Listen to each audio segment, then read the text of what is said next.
Bismillahirrahmanirrahim. Assalamu alaikum students. This is Hassan Nizamani, teacher of biology. Today we start class 9th Hyderabad board lecture, chapter number 7, bioenergetics. First of all,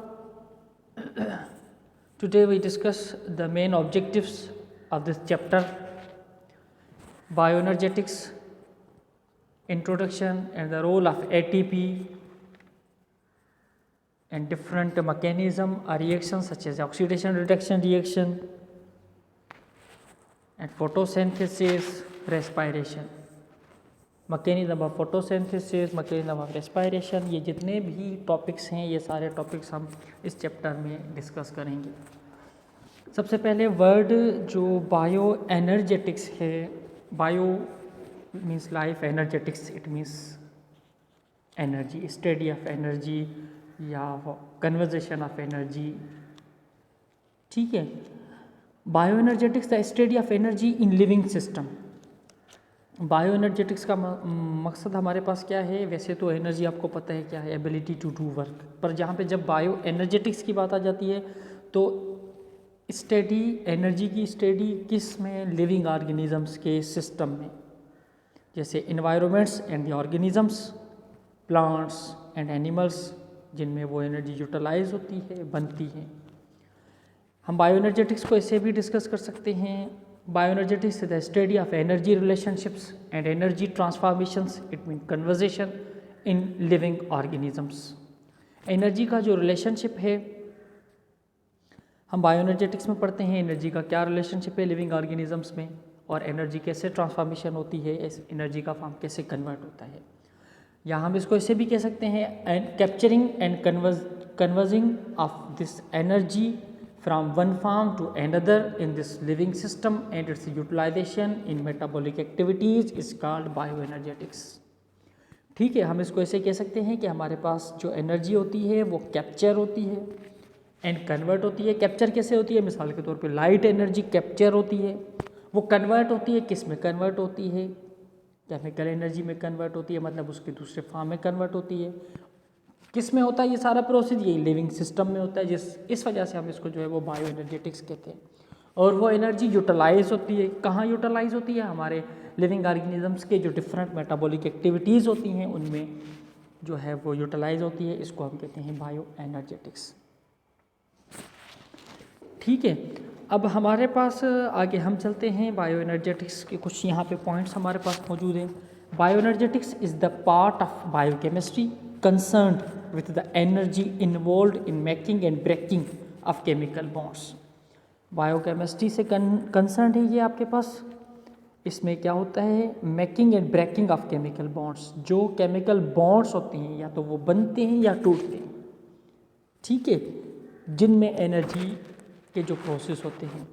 अब ये आपके पास जो breaking and making जो chemical bonds होते हैं ये living organisms की बात हो रही है, वहाँ होते हैं। ठीक है, इसी वजह से हम इसको जो है वो बायो एनर्जेटिक्स में स्टडी करते हैं।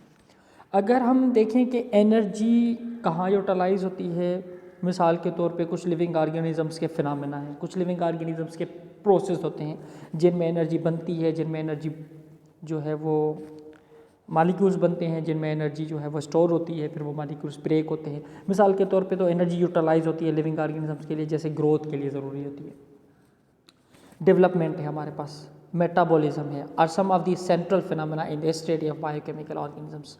The role of energy is fundamental to such a biological process.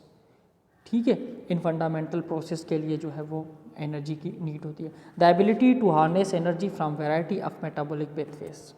अब हमारे पास जितने भी मेटाबॉलिक एक्टिविटीज़ होती हैं उनमें एनर्जी का रोल होता है। Life is depend on energy. Living organisms हमारे पास जो डिपेंड करते हैं वो एनर्जी पे करते हैं, लाइफ एनर्जी पे डिपेंड करती है, जैसे एनर्जी की ट्रांसफॉर्मेशन जो होती है उस पर डिपेंड करती है। Living organisms survive because of exchange of energy with in and without. अब हमारे पास क्या होता है? एनर्जी का जो है वो की ट्रांसफॉर्मेशन होती है। ठीक है, मिसाल के तौर पे हमें एनर्जी की नीड होती है तो हम क्या करते हैं? हम जो फूड होते हैं उनको खाते हैं, उनमें से हमें एनर्जी मिलती है। प्लांट को एनर्जी चाहिए होती है तो प्लांट अपनी एनर्जी जो केमिकल सनलाइट में से जो एनर्जी उनको मिलती है, लाइट एनर्जी, उसको कन्वर्ट करते हैं केमिकल एनर्जी में। फिर हमें जो एनर्जी चाहिए होती है, फिर हम किसको यूटिलाइज करते हैं, हम हमारे पास जो प्लांट्स हैं या जो हमारा फूड है उसको खाते हैं, उसमें से जो है वो हमें एनर्जी मिलती है। In living organisms chemical bonds are broken and made as a part of the exchange and transformation of energy. ठीक है, इन लिविंग सिस्टम में जो केमिकल बॉन्ड्स होते हैं वो टूटते हैं या तो वो बनते हैं as a part of the exchange. ये सिर्फ क्या है, एक पार्ट है एनर्जी की एक्सचेंज का। And transformation of energy, energy इसमें ट्रांसफॉर्मेशन होती है। Energy is available for work such as a mechanical work, energy available होती है, कोई भी हम काम करते हैं उसके लिए एनर्जी चाहिए होती है।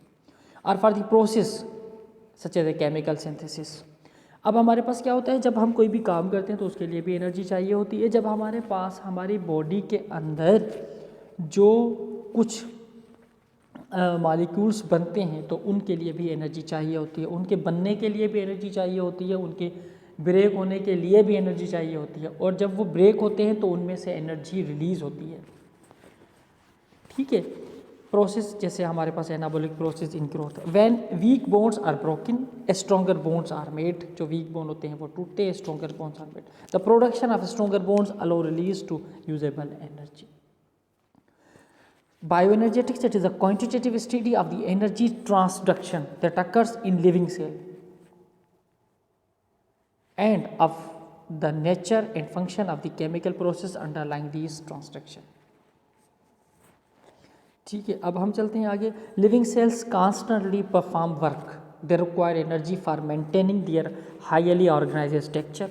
जो लिविंग सेल्स होते हैं वो कोई ना कोई वर्क परफॉर्म कर रहे होते हैं, उनको एनर्जी रिक्वायर्ड होती है for maintaining their highly organised structure. जो उनका स्ट्रक्चर होता है, सिंथेसिस ऑफ सेल्यूलर कंपोनेंट, जैसे सेल बनता है, जनरेटिंग इलेक्ट्रिक करंट्स, ठीक है, एंड मैनी अदर प्रोसेस। जितने भी प्रोसेस होते हैं उनके लिए एनर्जी रिक्वायर्ड होती है। अब हमारे पास हम इसको देखें कि energy required by all organisms may be kinetic और पोटेंशियल एनर्जी। एनर्जी क्या है, एबिलिटी टू डू वर्क।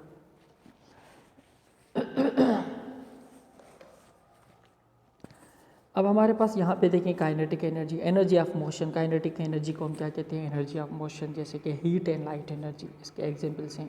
दूसरा हमारे पास potential energy, energy of position including energy stored in chemical bond. वो एनर्जी जो केमिकल बॉन्ड में स्टोर होती है उनको हम पोटेंशियल एनर्जी कहते हैं। अब हमारे पास अगर हम देखें कि biological energy transduction obey the law of thermodynamics. ये ओबे कहती है एक लॉ ऑफ थर्मोडायनेमिक्स को। अब थर्मोडायनेमिक्स क्या है, ये आपके पास एक फिजिक्स का टॉपिक है। थर्मोडायनेमिक्स के लॉ होते हैं, जैसे first law of thermodynamics, second law of thermodynamics. लेकिन यहाँ पे हम जो है वो सिर्फ जो है वो थोड़ा बहुत इन थर्मोडायनेमिक्स के हिसाब से एनर्जी को देखेंगे बायो एनर्जेटिक्स में, या इसको हम ऐसे भी कह सकते हैं thermodynamics. The law of thermodynamics are important unifying principles of biology. These principles govern the chemical process metabolism in all biological organisms. मिसाल के तौर पे जैसे आपके पास यहाँ लिखा है, the first law of thermodynamics also known as the law of conservation of energy states that energy can neither be created not destroyed. ना वो क्रिएट होती है ना डिस्ट्रॉयड होती है। It may be change from one form to another but the energy is close system remains constant. जो close system होते हैं उनमें एनर्जी जो है वो कांस्टेंट रहती है। अब थर्मोडायनेमिक्स के हिसाब से हम कैसे देखते हैं, लॉ ऑफ कंजर्वेशन। ठीक है, अब हम देखें कि यहाँ पे लिविंग ऑर्गेनिजम्स में भी जो है वो इस तरह होता है। जो लिविंग ऑर्गेनिजम्स के हमारे सिस्टम होते हैं उनमें एनर्जी की ट्रांसफॉर्मेशन होती रहती है, एनर्जी जो है वो ट्रांसफॉर्म होती रहती है। अब हमारे पास में बायो एनर्जेटिक्स को लेके कुछ मेटाबॉलिक रिएक्शंस होते हैं सेल के अंदर। ठीक है, मेटाबॉलिक जो रिएक्शंस होते हैं उन मेटाबॉलिक रिएक्शंस की अगर हम बात करें तो हमारे पास जो मेटाबॉलिक रिएक्शंस हैं, सबसे पहले मेटाबॉलिज्म किस चीज़ को कहते हैं, what is metabolism, the sum of total of the chemical activities of all cells is called metabolism. किसी भी जो कि हमारे पास केमिकल एक्टिविटीज़ होती हैं, केमिकल रिएक्शंस होते हैं, उनको हम मेटाबॉलिज्म कहते हैं। उनमें जो चेंजेस आती हैं, ठीक है, जो मेटाबॉलिक एक्टिविटीज़ हैं, मेटाबॉलिक एक्टिविटीज़ में आपके पास एनाबॉलिक एक्टिविटीज़ है, कैटाबॉलिक एक्टिविटीज़ हैं, जिन किसी में एनर्जी जो है वो मॉलिक्यूल जो है वो बनते हैं, किसी में मॉलिक्यूल टूटते हैं। अब हमारे पास यहाँ पे टॉपिक है टू टाइप्स ऑफ मेटाबॉलिज्म। ठीक है, टू टाइप्स ऑफ मेटाबॉलिज्म में क्या है, एक है एनाबॉलिक पेथवे, दूसरा है कैटाबॉलिक पेथवे। अब एनाबॉलिक और कैटाबॉलिक पेथवे में क्या फ़र्क है हमारे पास देखते हैं। Anabolic pathway, metabolic reactions which consume energy and endergonic reaction जिसको हम कहते हैं, to build complicated molecule from simpler compounds. मिसाल के तौर पे एक फोटोसिंथेसिस का प्रोसेस है। ये एक एनाबॉलिक प्रोसेस में क्या होता है, हमारे पास जो कॉम्प्लिकेटेड मॉलिक्यूल्स होते हैं या जो लार्ज मॉलिक्यूल्स होते हैं वो सिंथेसाइज होते हैं। अगर हम यहाँ पे बात करें कि जो सिंपल मॉलिक्यूल हैं, वो सिंपल मॉलिक्यूल मिलके एक कॉम्प्लिकेटेड मॉलिक्यूल बना रहे हैं, लार्ज मॉलिक्यूल बना रहे हैं, या ठीक है कौन सा मॉलिक्यूल बना रहे हैं, जैसे सिंपल मॉलिक्यूल आपके पास कार्बन डाइऑक्साइड है, वाटर है, ये आपके पास जो मॉलिक्यूल हैं ये मॉलिक्यूल मिलके क्या बना रहे हैं, ये मॉलिक्यूल मिलके जैसे कार्बन डाइऑक्साइड वाटर मिलके क्या बना रहे हैं, ग्लूकोज बना रहे हैं। अब ये जो ग्लूकोज का मॉलिक्यूल है, इस ग्लूकोज के मॉलिक्यूल में एनर्जी जो है वो आपके पास कंज्यूम हो रही है। एनर्जी इसमें जो है वो ऐसा कह सकते हैं आप इजीली समझने के लिए कि एनर्जी इसमें सेव हो रही है। जब ये ब्रेक डाउन होगा, ये ग्लूकोज का मॉलिक्यूल टूटेगा तो फिर इसमें से जो है वो एनर्जी निकलेगी, रिलीज़ होगी, ठीक है। अब मिसाल के तौर पे इसका एग्जांपल दिया हुआ है, जैसे लाइट एनर्जी, लाइट सन से मिलती है लाइट एनर्जी, फिर कार्बन डाइऑक्साइड वाटर मॉलिक्यूल की मौजूदगी में ये लाइट एनर्जी कन्वर्ट होकर जो है वो केमिकल एनर्जी में चली जाती है। अब जो केमिकल एनर्जी है वो कौन सी है, ग्लूकोज है, केमिकल एनर्जी का फॉर्म है, ठीक है। कैटाबोलिक हम कहते हैं मेटाबॉलिक रिएक्शंस विच रिलीज एनर्जी, इसमें जो है वो एनर्जी क्या होती है, रिलीज होती है by breaking down complex molecule. जो कॉम्प्लेक्स मॉलिक्यूल था वो ब्रेक डाउन होकर सिंपलर मॉलिक्यूल्स में कन्वर्ट हो जाएगा। मिसाल के तौर पे सेल्यूलर रेस्पायरेशन है। ये जो सेल्यूलर रेस्पायरेशन है, ये सेल्यूलर रेस्पायरेशन जैसे ग्लूकोज हैं, ग्लूकोज के साथ जब ऑक्सीजन मिल जाता है तो वो ग्लूकोज ब्रेक हो जाता है। वहाँ पे ग्लूकोज बन रहा था, यहाँ पे ग्लूकोज ब्रेक हो रहा है। वहाँ पे सिंपलर मॉलिक्यूल मिलके, एनाबॉलिक में सिंपलर मॉलिक्यूल मिलके जो है वो एक कॉम्प्लेक्स मॉलिक्यूल, कॉम्प्लिकेटेड मॉलिक्यूल बना रहे थे। यहाँ पे सिंपलर कॉम्प्लिकेटेड मॉलिक्यूल या कॉम्प्लेक्स मॉलिक्यूल ब्रेक होके सिंपलर मॉलिक्यूल में कन्वर्ट हो रहा है। जब आपके पास जो कॉम्प्लिकेटेड मॉलिक्यूल बनता है तो उसमें एनर्जी कंज्यूम होती है। अब वो जो कॉम्प्लिकेटेड मॉलिक्यूल ब्रेक होता है तो उसमें से एनर्जी रिलीज़ होती है, ठीक है। जब एनर्जी रिलीज़ होती है तो हमारे पास हमें जो एनर्जी लिविंग सिस्टम में जो एनर्जी मिलती है वो एनर्जी मिलती है in the form of ATP, ठीक है। एटीपी के फॉर्म में हमें जो है वो एनर्जी मिलती है। अब हमारे पास आज का हमारा इंट्रोडक्शन ये था। नेक्स्ट टॉपिक में, नेक्स्ट लेक्चर में हम पढ़ेंगे कि एटीपी क्या है। सबसे पहले यहाँ पे इंट्रोडक्शन हम एटीपी का ले लेते हैं। एटीपी जो है वो एक करेंसी है एनर्जी की, एनर्जी ऑफ करेंसी जिसको आप कह सकते हैं। लिविंग सिस्टम में जितनी भी एनर्जी यूटिलाइज होती है वो एटीपी के फॉर्म में होती है। हमारे सेल्स में जो एनर्जी बनती है वो एटीपी के फॉर्म में बनती है। एटीपी जो है वो एडिनोसाइन ट्राइफॉस्फेट। अब इसमें से कैसे एनर्जी बनती है, इसमें से कैसे एनर्जी निकलती है, एक एटीपी का मॉलिक्यूल कितनी एनर्जी यूटिलाइज रिलीज़ करता है, एक एटीपी का मॉलिक्यूल जो है वो कैसे बनता है, ये सारा जो स्टडी है वो हमारा नेक्स्ट लेक्चर है, ठीक है।